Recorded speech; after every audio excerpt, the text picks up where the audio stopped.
Jewish thing. It has nothing to do with Christianity whatsoever.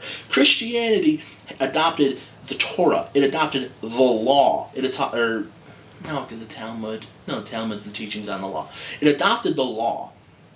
Leviticus, Genesis, blah, blah, blah, blah, blah, and built off of that. It did not take the Kabbalah at all. And while early Christian priests, because Catholicism was once the totality of Christianity, while the priests would engage in mysticism, it was never approved. It was never endorsed by the church. It was tolerated at best. And when it got to a kind of widespread point, that's when you started to see the teaching of witches being evil, because they didn't like the priests practicing mysticism, so they just got it out of the church. Nothing to do with Kabbalah. Christianity has never, ever embraced Kabbalah. Anytime someone who is Christian has said, well, the Kabbalah could be an important source of learning, they've either been a heretic or they're on the fringe. Today, the Kabbalah is, celebrities, Madonna follows the fucking Kabbalah. But it's a Jewish tradition. She does not follow it as a Christian. She follows it as a Jewish tradition, because it is a Jewish tradition. So, first off, the video is wrong because it's trying to correlate Christianity to Greek. Wrong. It's Judaism to Greek. Now, as I said, let's go to the history thing, and then I'll say what I want to say. Mythology can be historical. As I said, we can look at the history of the temples of Zeus and say we know the history of Greece. We know how the groups were conquered because of when their mythology developed and how it developed and how it grew.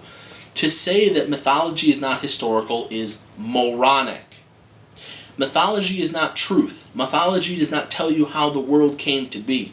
Mythology can be historical. For instance, the flood. Noah and the flood. That's mythology. That Noah built this huge ark and he put all the fucking animals on it, and there was a flood and everybody died and then they came back. That's mythology. The history which that mythology endorses and teaches us is that the Euphrates floods. And one year, it flooded really fucking bad. And there was a guy that built a raft and took his fucking farm animals and went down the river, and then the fucking river subsided and they landed on a mountain and he started a new settlement. That's the truth of it. And it's reflected in many mythologies. What the fuck's the stupid Sumerian script? I can't remember what the Sumerian writings are called. But there's a flood in that. There's floods in lots of mythology. What that teaches us is history. It can teach us history. Another thing, Fantastic Four, because that's where it's like, well, people thought that was real. That's why it teaches us that. Okay, but the Fantastic Four is not real. Nobody thinks it's real. It's a fucking comic book, but he knows it's fake. But it is a historical fact that the Fantastic Four was published in 1961. I believe it was 1961. It was the 60s. But it's still a historical fact. The fact that the thing you're talking about isn't real doesn't change the history around it, which goes into Christianity as we know it today merged with the Roman pantheon. At some point, and I forget because I just heard something really great about this that made a lot of sense because I've had my own theories on it, but at some point, the people ruling Rome, and people say Constantine, whatever, maybe it was Constantine.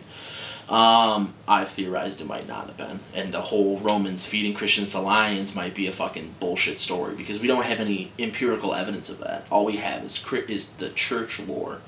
There's no verifiable fact outside of it, but that's besides the point. Romans said, fuck it, we'll make Christianity the state religion. Everybody will be Christian. And then they created the saints as analogs for all the different gods and goddesses. Now, the Roman gods were direct rip-offs of the Greek gods. That is correct. But Christianity, when it was merged with the Roman beliefs, there was no going, hey, let's rip off the Greek shit. They had already ripped off the Greek shit. They were just, hey, let's make it easier for people to worship Jesus by making St. Peter a rabbit. No, but like make St. Peter fucking I don't know who his analog is. Blah blah blah blah blah. But that has nothing to do with Greek, because that's the saints. The Christians don't have angels. If you were to try to make that argument, what you would have to do is you'd have to compare the saints to the Roman gods and then explain the Roman gods are lifts of this Greek god. And yeah, it kind of works, but it's a natural evolution of ideas. It's not a ripoff. So really, it's fucking pointless. The whole premise is stupid. The whole premise is pointless. If you want to say that Christianity has ripped off a lot of religions before it to make itself better, there's a lot of really good ways to do it. Christmas, winter solstice, Easter, spring solstice. Rabbits represent fertility, a pagan ideal. That's why there's the Easter bunny. The egg. Eggs represent fertility. There was something else, but there's a biblical story of a woman whose faith changed the color of an egg in her hand. That's why you have colored eggs. But that goes back to a pagan tradition. Christmas trees, that's pagan. You can do this. You can do it intelligently. But by putting up bullshit arguments with no facts behind them that any theist with half a brain can dispute and tear up down, you're hurting the cause. Because then what you do is you make atheists look stupid. And that's what this video does. And that's why it pisses me off. Because by saying stupid shit that has no basis in reality, you are no better than a theist. Well, Christians support the Kabbalah. That has no basis in reality. You might as well just say God did it. God made the Greek gods as a trick. That's the intellectual evidence that you have. Nothing. There was something else I wanted to say too, but I don't fucking care. Yeah, no, I got there. Yeah, that's all I got. But you are a fucking disgraced atheist. I hate stupid people. I don't care if you... I don't care if you're like, oh, hey, I believe in God. Okay, that's cool. Do you think that we should not give gay people marriage because of that? Oh, no. My beliefs are my thing. Nobody else has to do what I think. I believe it. I live my life that way. I think it's cool. I don't give a shit what other people do. Okay. I mean, I'm compelled by arguments that say that, you're giving cover to stupid, crazy people, but I'll still buy that. I'm not going to, run you out of town. But if you're going to sit there and tell me, well, God made the earth in 8 days... Yeah, 8 days, that's even dumber. God made the earth in 7 days, and there's only one creation story in the Bible, and the Bible is truth. I'm going to tell you you're an idiot, because you are an idiot. If you try to tell me that intelligent design is a scientific theory, you're an idiot. It's not, it's religion. And you're dressing it up in science to try and give it credibility. By the same token, if you try to sit there and tell me that Christianity supports Kabbalah angels, I'm going to tell you you're an idiot. If you try to sit there and tell me that Apollo is the god of the moon, you're an idiot. You have to know what you're talking about. If you don't know what you're talking about, you're hurting whatever cause you're trying to help. Period. I can be wrong sometimes. Not very often. No.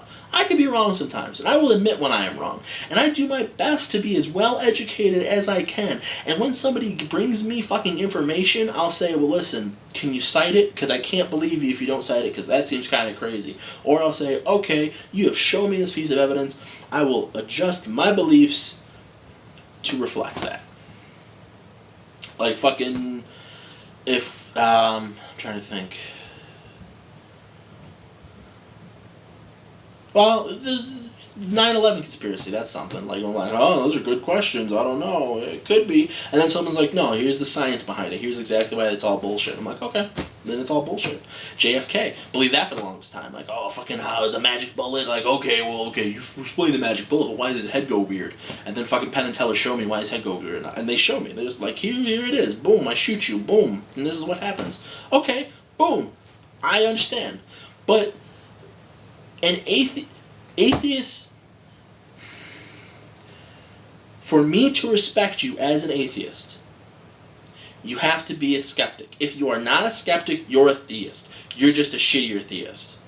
Because you don't think you're a theist, and you think you're better than them when you believe in stupid shit too. If you're an atheist, you have to be a skeptic. You have to say, prove it to me. And when somebody proves it to you, you have to go, alright, You proved it. Go ahead, no problem. I was wrong. This was stupid of me to say. But if you fight it and try to, well, no, that's what I believe, that's what I think, that's what I believe, then you're a theist. You're just a different theist. That's like the fucking idiots being like, well, I know about the Greek pantheon because I was a pagan for fucking 17 years, whatever stupid shit he was. What does being pagan have to do with the Greek pantheon? Being pagan is not believing in the Greek pantheon. Being pagan can be a lot of things. That's why, what does it have to do with the Greek pantheon? If you believe in the Greek pantheon, you believe in the Greek pantheon. You're not a pagan. If you're a Wiccan, you're a Wiccan. You can be a pagan Wiccan, but you're a Wiccan. Moral of the story is, Rick Zilitov is fucking stupid.